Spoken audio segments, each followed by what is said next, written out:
Aujourd'hui, on va parler de la création de voix grâce à un nouvel outil au sein de Artlist. On en parle maintenant. Bienvenue sur Joli Pixel, la chaîne de la post-production en général et de DaVinci Resolve en particulier. Aujourd'hui, c'est pas trop de DaVinci Resolve en particulier, mais bien de la post-production en général dont on va parler, et plus spécifiquement d'une nouvelle possibilité de création de voix off offerte par Artlist. Cette vidéo est sponsorisée par Artlist. Alors tout d'abord, par souci de transparence, je tiens à vous dire que oui, cette vidéo est sponsorisée. Non, ça ne veut pas dire que Artlist m'a dicté exactement ce que je vais dire. Ce que vous allez entendre, c'est bel et bien mon avis sur cette nouvelle fonction. Je vais dire exactement ce que j'en pense, tout le bien que j'en pense, mais également les choses que j'estime à revoir, ce qui est d'ailleurs tout à fait normal pour quelque chose qui vient de se lancer, c'est normal qu'il y ait encore des choses à corriger, mais je tiens à être le plus honnête possible sur mon avis. J'en ai d'ailleurs parlé à Artlist, ils sont d'ailleurs tout à fait d'accord avec le principe. Bref, qu'est-ce que c'est que ce nouvel outil? Eh bien, c'est le VoiceOver. Ça permet de faire... Welcome to Joli Pixel, the channel about post-production in general and DaVinci Resolve in particular. Et ça la pète. Car cette voix off, c'est pas un comédien qui l'a fait, et non, désolé pour lui, c'est une intelligence artificielle, celle qui est au service de Artlist. Comment ça se passe? Ici, je vais aller sur mon site Artlist,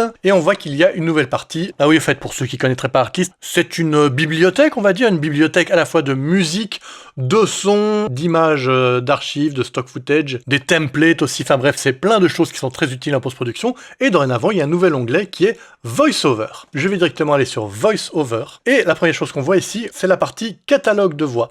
Et on retrouve ici chacune des voix. Il y en a pour l'instant 35, ça évolue très vite. Oui, chose importante, pour l'instant c'est uniquement en anglais. Les autres langues vont arriver, dont le français. Là, la fonction vient de se lancer il y a à peine quelques jours, mais vous inquiétez pas, ça arrive en français. Et vous allez voir que c'est déjà très intéressant de le découvrir en anglais. D'une part parce que peut-être vous aurez besoin de traduire votre vidéo en anglais, mais aussi pour vous familiariser un petit peu avec cet outil, qui vous sera peut-être très utile lorsqu'il sortira en français. Alors, toutes ces voix, on peut en découvrir ici un petit échantillon à chaque fois. Par exemple ici, je vais cliquer sur celle-ci. Écoutons l'échantillon. I remember the way we laughed like everything was okay, even when it wasn't. We thought love would save us, but it just drifted away.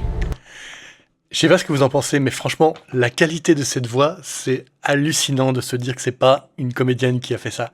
C'est de l'intelligence artificielle. Vous voyez que ça crée même ici des petites hésitations, des respirations. La voix est hyper crédible. Franchement, en termes de qualité, j'avais déjà vu des choses qui proposent la création de voix, mais là, honnêtement, l'humanité de cette voix, et je choisis mon mot à bon escient car je sais bien que ce n'est pas un humain, mais l'humanité de cette voix est complètement crédible. Et ça, c'est assez remarquable. Essayons une autre voix. Hey, kids! Summers are getting hotter, so let's stay cool and... Complètement autre ambiance, celle-ci.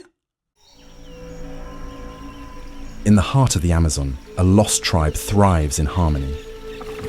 Vous voyez qu'on a ici 3 ambiances complètement différentes, et bien chacune de ces voix sera avec une ambiance complètement différente. Alors, premier petit point, pas négatif, mais je trouve qu'il pourrait améliorer, c'est que vous voyez qu'à chaque fois ici, dans la proposition, on entend d'une part, effectivement, la voix, celle qu'on va pouvoir générer par la suite avec nos propres textes, bien entendu, mais on entend également une bande-son derrière. Alors c'est très utile pour se rendre compte un petit peu d'à quoi ressemblerait cette voix une fois qu'elle sera dans l'ambiance d'une vidéo. I remember the way we... Voilà, ici on a une petite musique derrière, mais je trouve dommage qu'il n'y ait pas également le même bouton avec la voix uniquement. Ce serait chouette que vous puissiez rajouter ça, Artlist, de rajouter un petit bouton avec uniquement la voix. Parce que par exemple, moi j'aurais besoin de tester ma voix sur par exemple une musique à moi ou sur une ambiance sonore à moi, et j'ai envie de voir si les deux matchent. Donc ce serait intéressant d'avoir que la voix toute crue. Bien entendu, une fois qu'on va générer les voix avec nos propres textes, ce sera uniquement la voix, on est bien d'accord, mais juste comme ça pour tester quelle voix me plaît bien, j'aimerais bien également avoir cette possibilité d'entendre uniquement la voix. Alors pour choisir parmi l'une de ces dizaines de voix, celle qui sera vraiment votre voix merveilleuse, vous pouvez soit écouter une à une chacune des voix, ou vous pouvez vous référer aux quelques informations qui sont également disponibles. À savoir que vous voyez que dans chaque voix, il y a quelques infos, ici des mots-clés, sur le type de vidéo pour lequel cette voix correspond pas mal. Ça par exemple ici pour des bandes annonces, ici pour des pubs, là pour quelque chose de plus social, pour des personnages, là pour des documentaires, et vous avez ici à chaque fois aussi en tout début ici dans le coin inférieur gauche, si c'est une voix masculine ou une voix féminine. Alors vous pouvez regarder simplement les infos, ou vous pouvez également trier ici, tout simplement déjà par voix masculine ou féminine, mais aussi par catégorie. Si par exemple je fais pour l'instant une bande-annonce, je vais aller choisir Trailers, et je me retrouve avec des voix de bande-annonce. Bon, alors choisissons un peu une voix pour faire un essai, laquelle on va prendre... Allez, celle-là, Hype. It's a new day. Rise and shine. Ah, elle me plaît bien, elle est un peu énervée celle-là, elle est un peu... C'est un peu trop. Alors, je vais la choisir cette fois, et on va ici mettre un petit texte. Je vais donc prendre mon texte de bienvenue. Welcome to Jolly Pixel, the YouTube channel about post-production in general and DaVinci Resolve in particular. Et je vais cliquer ici sur Generate, et vous voyez qu'on est passé de la partie Voice Catalog à My VoiceOver, et il a créé ici effectivement ma voix avec Hype. Je reconnais ici mon texte que j'ai tapé, on va écouter le résultat. Welcome to Jolie Pixel, the YouTube channel about post-production in general and DaVinci Resolve in particular. Bah déjà c'est super bien. Et alors comme un humain, à chaque fois que je vais cliquer sur Generate, il va pas refaire exactement la même voix, il va reprendre, oui, le même timbre de voix, mais une autre version, comme si vous demandiez à un comédien, bah fais-moi une autre version de ça. Bah je vais faire ça, Generate, j'ai changé absolument aucun settings, j'ai simplement demandé, bah refais-moi une version, et on va écouter cette version-là. Welcome to Jolie Pixel, the YouTube channel about post-production in general and DaVinci Resolve in particular. C'est pas tout à fait la même version. Et donc ça vous permet de choisir comme ça quelle est la version qui vous plaît le plus. Alors soit vous pouvez espérer que dans l'aléatoire quelque chose vous corresponde, soit vous voulez pouvoir diriger la voix. C'est le gros intérêt d'un comédien, c'est que vous pouvez lui dire un peu plus, un petit peu moins de ceci ou de cela. Eh bien ici aussi on peut le faire grâce aux Voice Settings. On peut lui demander par exemple plus ou moins d'émotion dans la voix. Là pour l'instant on était à 30%, mettons-le en full expressif alors qu'il est déjà assez expressif. Très bien, on relance ici une génération de voix. Toujours avec la même voix de base, le Hype. Écoutons ça. Welcome to Jolie Pixel, the YouTube channel about post-production in general and DaVinci Resolve in particular. Je sais pas s'il y a spécialement plus d'émotion dans celle-là, mais en tout cas c'est une version différente. Ça fait sans doute partie des choses que Artlist va pouvoir améliorer petit à petit. J'ai déjà entendu, parce que j'ai quand même fait quelques essais, j'ai déjà entendu, selon les voix, des variations beaucoup plus grandes émotionnelles selon le settings. Peut-être qu'avec cette voix ça fonctionne un petit peu moins, ça dépend un petit peu des voix. Mais donc faisons un peu le tour des settings de voix. Donc on a pu voir ici plus ou moins d'émotions, ici grâce à ce slider. Ici c'est le setting Similarity to Original Voice, donc la similarité avec la voix originale. Donc là je pense l'intérêt principalement c'est si on utilise à chaque fois ce setting de similarité assez élevé, on est sûr qu'il y aura une certaine cohérence entre toutes les voix off qu'on va générer. Ici aussi, je trouve une petite chose qui pourrait être améliorée, c'est simplement la façon dont est présenté ici le petit slider.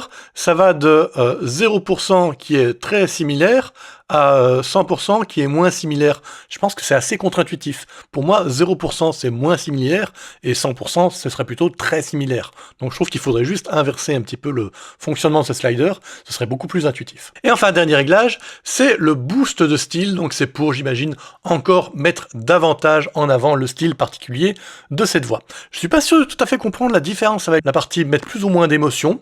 C'est quoi exactement un style si c'est pas l'émotion? Ça c'est quelque chose qui est pas très clair pour moi, mais en tout cas ce qui est très clair c'est que le fait de modifier chacun de ces sliders va modifier le rendu de votre voix, et donc ça vous donne vraiment le contrôle sur les voix que vous allez pouvoir générer. Une fois que ces voix sont générées ici, on voit qu'on retrouve le waveform, la forme d'onde de la voix. On peut d'ailleurs l'écouter depuis le début en appuyant sur play ou à un certain endroit en particulier. Par exemple, je peux vouloir écouter à partir d'ici. Resolve in particular.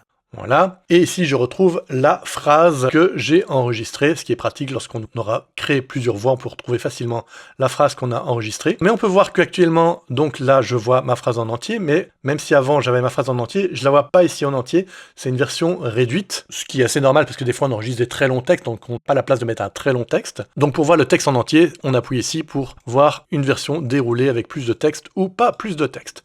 Et ici vous avez un petit bouton I où vous retrouvez les settings que vous avez choisis. Ça, je trouve que c'est une information très utile à avoir, mais c'est peut-être dommage qu'on ait à aller appuyer sur ce petit bouton I pour voir ces infos. Pour moi, ces trois informations-là, on pourrait tout à fait les retrouver en dessous de la forme d'onde, ce serait beaucoup plus pratique, parce que moi, j'ai par exemple envie de voir directement ma liste et de choisir, ah, je sais que celui où il y a plein d'émotions, il était super, j'ai pas envie d'avoir à aller cliquer à chaque fois sur le petit I. Donc, s'il vous plaît, Artlist, rajoutez ça simplement en dessous, ce serait beaucoup plus utile. Et une fois qu'on a fait la voix de ses rêves, évidemment, on peut l'exporter. Le but, c'est pas juste de l'écouter sur Artlist et de faire « Oh, qu'est-ce qu'elle est chouette, ma voix !» Je vais donc pouvoir ici la télécharger en cliquant ici. Et immédiatement, il va venir le copier ici, par exemple, sur mon bureau. Il met à chaque fois la version. Là, on voit que j'ai déjà généré 45 fichiers avec la voix intitulée Hype, et c'est du MP3, mais du MP3 de très bonne qualité honnêtement. Welcome to Jolie Pixel, the YouTube channel. Ça n'a pas grand chose à envier à un fichier WAV, donc je suis pas du tout inquiet au niveau de la qualité. Bref, mon avis général, c'est que la qualité des voix, je veux dire vraiment en termes d'humanité de la voix, de possibilité de se dire que c'est vraiment une personne qui a fait cette voix, c'est bluffant. C'est vraiment, mais incroyable. Vraiment, je pèse mes mots. L'interface en elle-même, on l'a vu, il y a des petites améliorations à faire, mais c'est tout à fait normal. Le produit vient de sortir, ils vont pouvoir améliorer des choses dans les prochains jours, semaines, mois. Mais franchement, d'avoir cette possibilité et cette qualité, c'est vraiment absolument génial. Et alors, bonne nouvelle, si vous êtes déjà chez Artlist et que vous avez l'abonnement Max, eh ben, ce sera dorénavant compris dedans, sans surcoût. Ça, c'est quand même un plutôt chouette cadeau. Si vous n'avez pas l'abonnement Max, qui, pour rappel, comprend également donc tout ce que j'ai expliqué avant, donc les musiques, les vidéos, les effets audio, les templates et tout ça, c'est peut-être le moment d'y passer. Mais vous pouvez également prendre un abonnement uniquement pour les voice-overs. Donc vous avez le choix. Si vous voulez vous abonner à Artlist, sachez que vous pouvez passer par mon lien affilié que vous retrouvez dans la description de cette vidéo. Ça vous permet d'avoir 2 mois gratuits et ça me permet à moi de toucher une petite commission. Ça vous permet donc également de soutenir cette chaîne. Autre façon de soutenir cette chaîne, c'est de vous abonner, c'est de mettre un petit commentaire sympa. À la prochaine! Bye bye, Patrick. You are amazing.